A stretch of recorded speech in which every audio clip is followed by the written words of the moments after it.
Can you tell us a little bit about yourself? I'm a composer, and I'm also become increasingly interested in poetry and visual arts as a way of, I guess, sort of expressing my creative ideas through a different form. You have written us a beautiful, beautiful piece, which honestly has come in one of the most stunning scores I think I've ever received from a composer.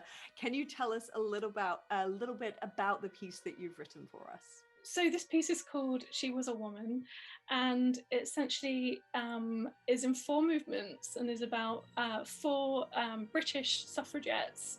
And it goes through Margaret Haig Thomas, who was a Welsh suffragette based mainly in Newport, and she was sort of almost like the Emily Pankhurst of Wales. She was a really important figure, but she doesn't quite get so much, I guess, sort of credit for all the work that she did. And then the second movement was about Sophia Dulap Singh, who is an Indian British suffragette, and she was actually from quite a sort of royal background, but sort of had both sort of huge privilege and deprivation in her life, and she was very much inspired by sort of the politics that she saw in India, of racism because of British colonialism. And when she came back to Britain, she sort of saw the same kind of sentiment behind the suffragette message, and so she took that on board as her kind of mission and everything. And then the third movement is about Emily Davidson, or Davison. I always pronounce that wrong. But she's more famous. People know her from throwing herself in front of the king's horse.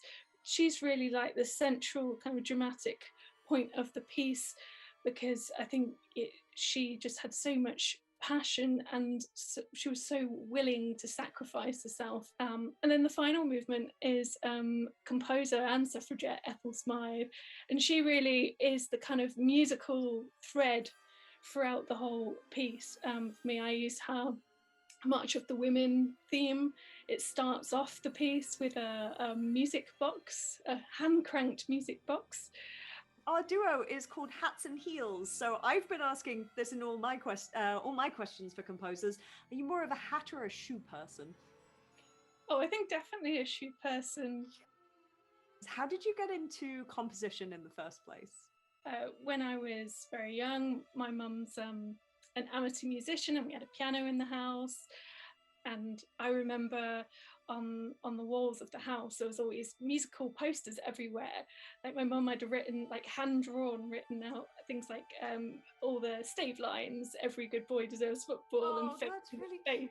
I love that. I was thinking I was learning my alphabet at the same time as learning, all the note names and things.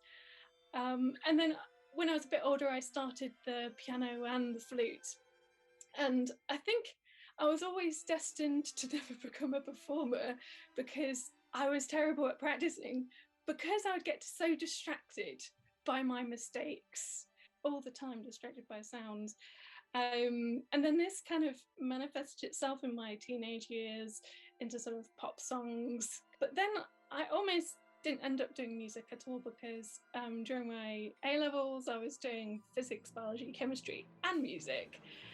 And I was good at both. And, there's this point where you're like, oh, the sort of sensible thing to do, the financially secure route for you, as you're good at science, is to go and do a degree, a science degree. So I actually started doing a pharmacy degree at the University of Nottingham, probably about 2/3 of the way through the first term.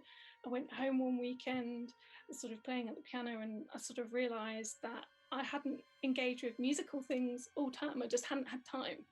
And it sort of made me realise how unhappy I was, because I need to compose. So it's always been about composition for me. What's your favourite type of pizza? Oh, probably like a ham and mushroom pizza with lots of cheese. If you could only listen to one piece of music for the rest of your life, what would it be? Oh my God, what a terrible prospect. If it was my own piece, I think I would pick Eye of the Hurricane. But probably I don't know, maybe The Rite of Spring. I'm always singing it. It's been my lockdown washing my hands song, you know. Outside of music, what do you do for fun? Oh, I don't have fun, no.